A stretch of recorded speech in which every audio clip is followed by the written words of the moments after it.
Well, thank you so much, ladies and gentlemen, for allowing me to be here. I'm Frank Bosman, and I'm a cultural theologian from the Faculty of Catholic Theology of Tilburg University. So I feel a bit of an alien here today. I'm from another university, so I have to be sure that I do my own university honor and pride, but I'm also a theologian.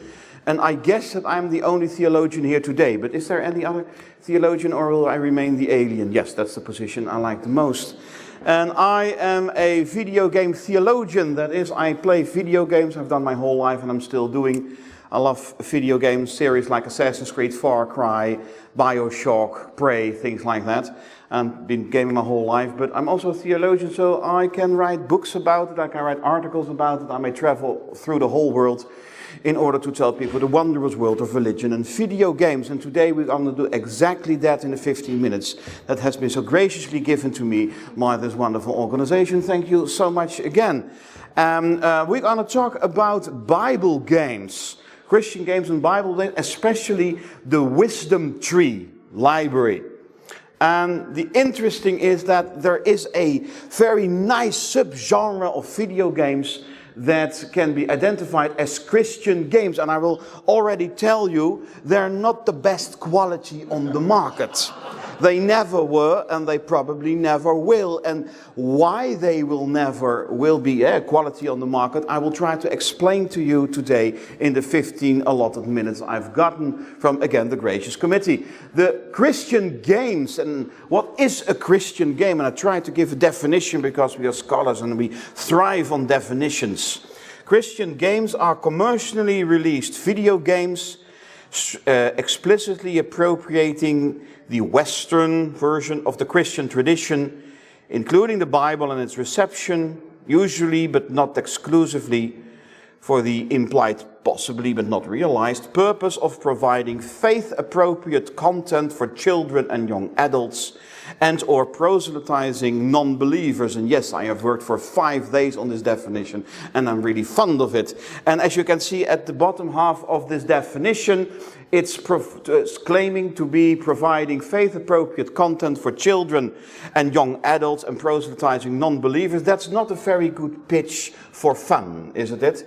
Not a very good pitch for just some jolly entertainment. No, it's about Christian games that are faithful to the Christian tradition and that bring over the true version, whatever that version may be, of the Christian faith to its players.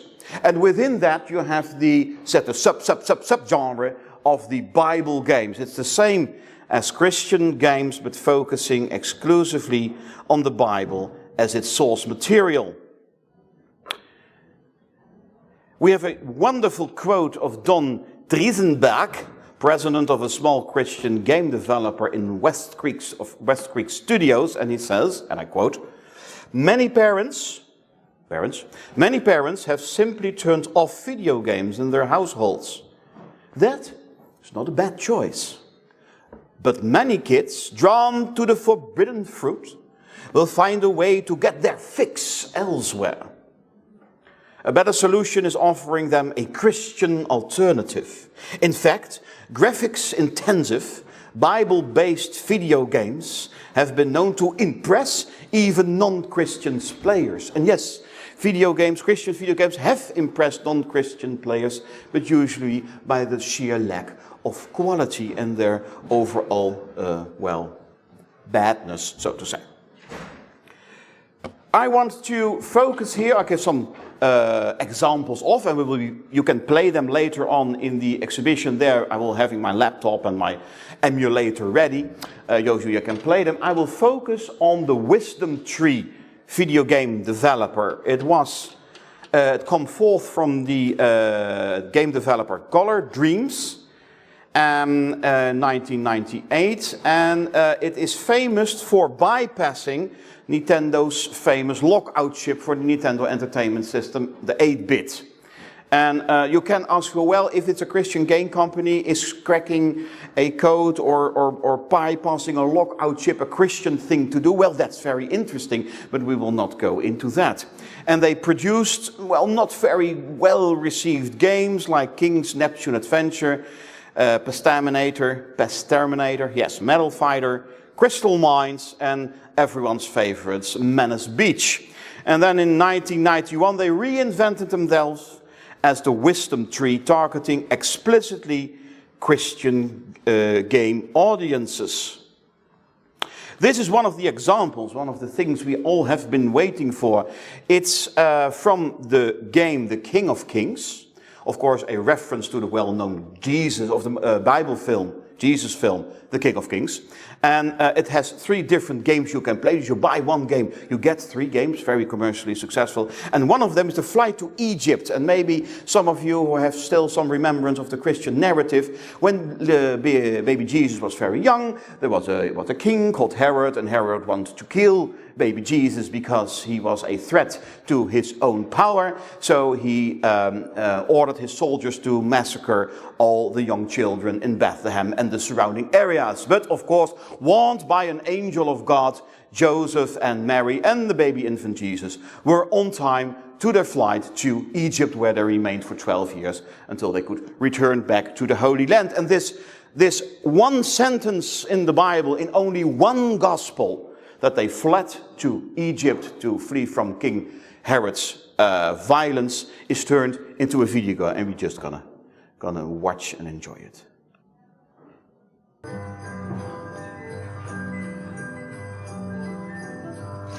There's another video than I had prepared, but nevertheless it will be fun, won't it?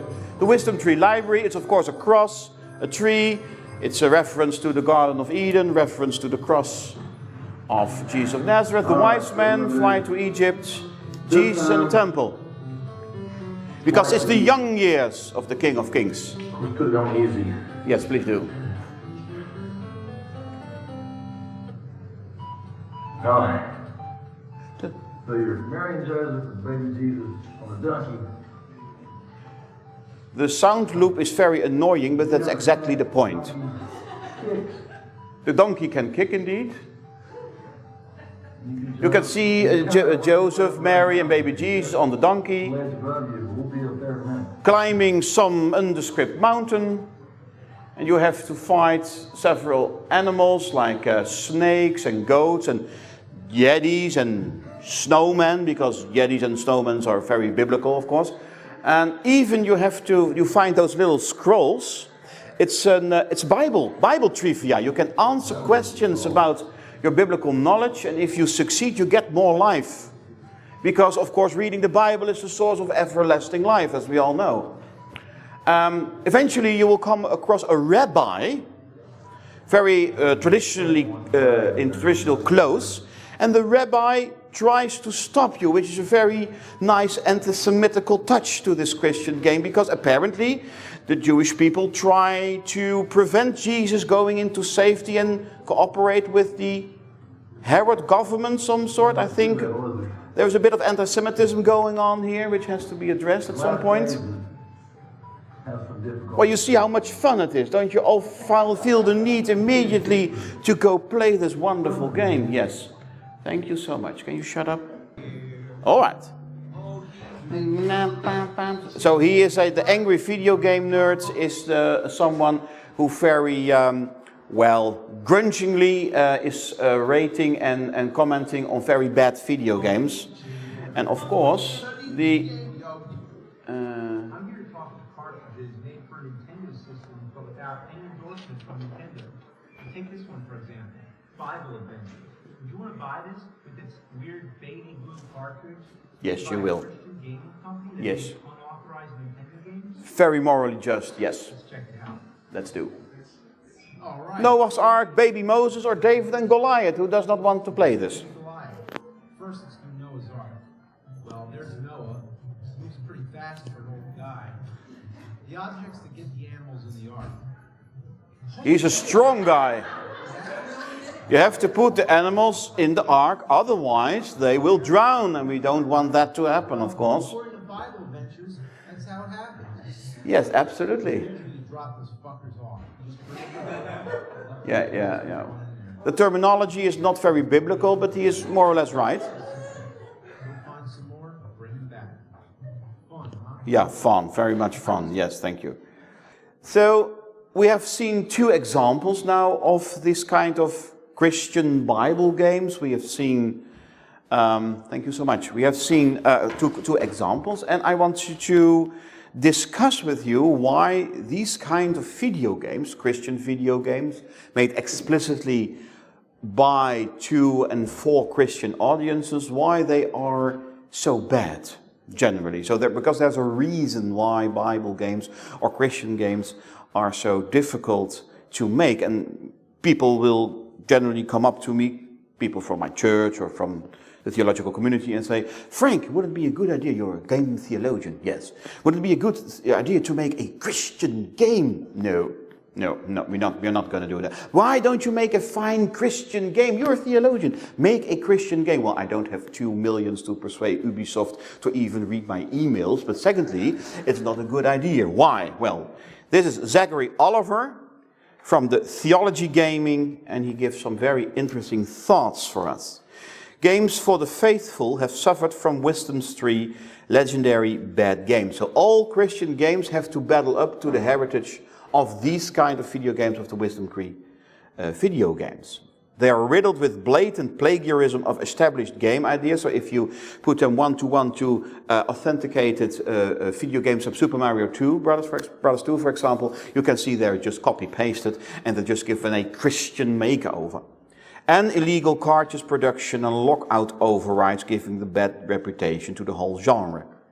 Well, secondly, Christian games tend to focus almost exclusively on the narrative dimension at the cost of their ludic quality, often resulting in a ludonarrative dissonance. And if we want one thing to prevent, is a ludonarrative dissonance. Nobody expects a ludonarrative dissonance, and you certainly don't want to have that. But it's true, huh? So the whole story of the Bible, of Moses, of Jesus, or whatever, and the actual gameplay in those games, they seem to disconnect, they seem to contradict one another even.